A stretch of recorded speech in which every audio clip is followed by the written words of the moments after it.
কোনো মানুষের চরিত্র কতটা খারাপ হলে কোনো মানুষ কোনো মৃতদেহের সাথে একদিন না, দুদিন না, বছরের পর বছর, একজন নয়, দুইজন নয়, ৪৮ জনের সাথে শারীরিক সম্পর্ক করতে পারে। শারীরিক সম্পর্ক, তাও আবার একটা মৃতদেহের সাথে। তো চলুন জেনে নিই আজকের ঘটনাটা। যখন কোনো মানুষের মাথায় নেশা চাপে, সেই মানুষটা তার সমস্ত রকমের সীমানা অতিক্রম করে ফেলে।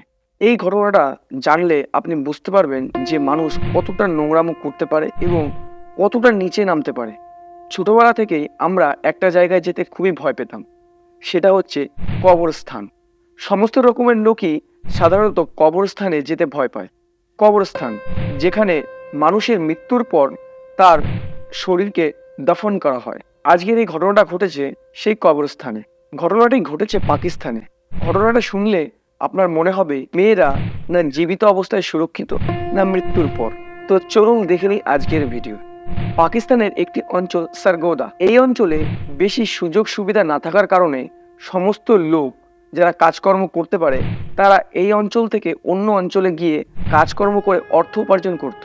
তেমনই একজন লোক ছিল মোহাম্মদ রিয়াজ। রিয়াজ সারগোদা থেকে লিখিতাবাদে এসে পৌঁছায় কাজের উদ্দেশ্যে এবং কিছুদিন ঘোরাঘুরি করার পর সে একটি কবরস্থানে কাজ পায়। তার প্রধান দায়িত্ব ছিল কবরস্থানে জল দেয়া এবং কবরস্থানের আশেপাশে যত বয়স্ক লোকজন ছিল তাদের দেখাশোনা করা। মোটামুটি কথায় সে কবরস্থানের থেকেই কবরস্থানের কাজ করত। সেখানে তার বন্ধুত্ব হয় বাজিরা নামক একটি ছেলের সাথে। দিন দিন তাদের বন্ধুত্ব আরো গভীর হতে থাকে। একদিন রিয়াজ বাজিরাকে একটি কবর খুঁড়তে দেখে, ঠিক কবরের মধ্যে ঢুকতে দেখে। কিছুক্ষণ পর সেই কবর থেকে বাজিরা আবার বেরিয়ে এসছে, এসে কবরটিকে আবার ঢাকা দিয়ে দিচ্ছে। রিয়াজের মনে একটি প্রশ্ন ওঠে যে কেন বাজিরা এরকম করছে। রিয়াজ বুঝতে পারে না কেন বাজিরা এরকমটি করছে। কিছুদিন পর সে লক্ষ্য করে প্রায়শই বাজিরা এই কাজটি করত। কোনো কবর খুঁড়তো, তার মধ্যে ঢুকতো এবং কিছুক্ষণ পর সেই কবর থেকে বেরিয়ে আসতো। এবার রিয়াজের মাথায় একটি প্রশ্ন আসা শুরু করলো যে কেনই বা বাজিরা কোনো কবরের মধ্যে ঢুকতো এবং কবর থেকে কিছু সময় পর বেরিয়ে এসে কবরটাকে আবার আগের মতো করে রেখে দিত। যখন রিয়াজ এর কোনো উত্তর পাচ্ছিল না তখন সে সরাসরি বাজিরাকে জিজ্ঞেস করল। অবশেষে বাজিরা সমস্ত বিষয়টি রিয়াজকে খুলে বলল। সে বলল প্রতিদিন কবরের দেখভাল করার সময় সে সমস্ত যুবতী মেয়েদের কবরগুলো শনাক্তকরণ করে রাখত। রাত হলেই সেই কবরগুলো খুঁড়ে ভিতরে প্রবেশ করত। ভিতরে ঢুকে সে তার শারীরিক চাহিদা মেটাতো। যত রকমের নোংরা নোংরা কাজ ছিল ওই মৃতদের সাথে করত। তার খিদে মিটে গেলে সে কবর থেকে বেরিয়ে আসতো, এসে মাটি চাপা দিয়ে কবরটিকে আবার আগের মতো করে রাখত। বাজিরা রিয়াজকে বলার পর বিষয়টি রিয়াজ জেনে গেল। যদি কোনো বন্ধু এরকম বিষয় জানতে পারে তাহলে তার প্রধান কাজ কি হবে?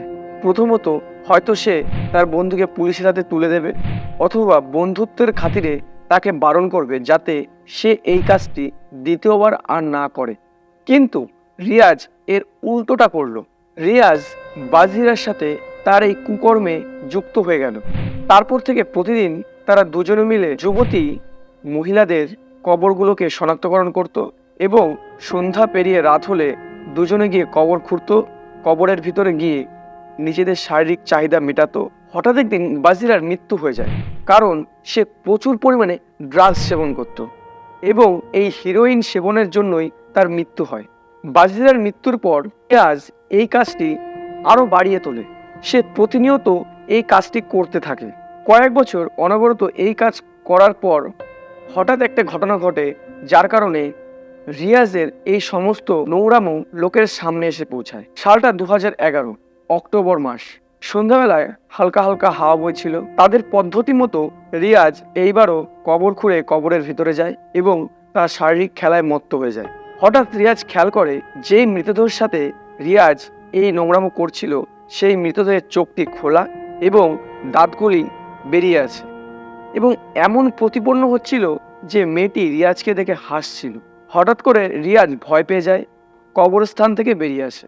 বেরিয়ে দৌড়াতে শুরু করে। সে কবরটাকে না ঢেকেই দৌড়ে লোকজনের মধ্যে চলে যায়, গিয়ে বলে যে মেয়েটি এখনো জীবিত আছে।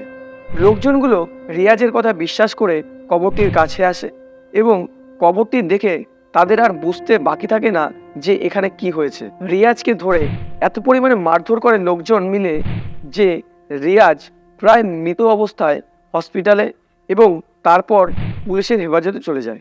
পুলিশ তাকে জেরা করতে শুরু করে। জেরাতে এমন একটি তথ্য বেরিয়ে আসে যা মানুষকে চমকে দেবে।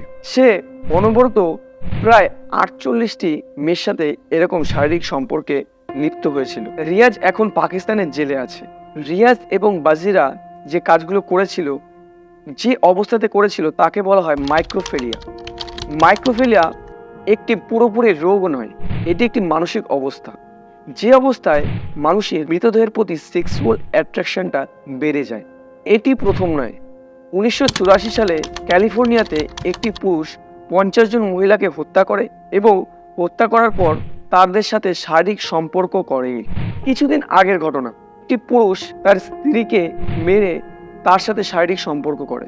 পাকিস্তানের পাঞ্জাবের উকরা নামক একটি অঞ্চলে একটি কবরস্থানে যখন মৃতদেহের পরিবার যায়, তখন তারা দেখতে পায় যে মৃতদেহটি কবরের ওপরে আছে এবং মৃতদেহের হাত পার অবস্থান এমন ছিল, বোঝাই যাচ্ছিল তার সাথে কোনো নোংরা কাজ করা হয়েছে। যে এই কাজটা করেছিল তার নাম আশরাফ। এইরকম জঘন্য কাজ আমাদের সমাজে অনবরত ঘটে চলেছে। আপনাদের কাছে আমার একটি বার্তা, সুস্থ থাকুন, সাবধানে থাকুন এবং সতর্ক থাকুন। আমাদের এই ভিডিও যদি আপনার ভালো লেগে থাকে তাহলে আমাদের চ্যানেলটিকে সাবস্ক্রাইব করুন এবং নিচে বেল আইকনটি ক্লিক করুন, যাতে এরকম আকর্ষণীয় ঘটনা আপনার সামনে আমরা তুলে ধরতে পারি। ধন্যবাদ।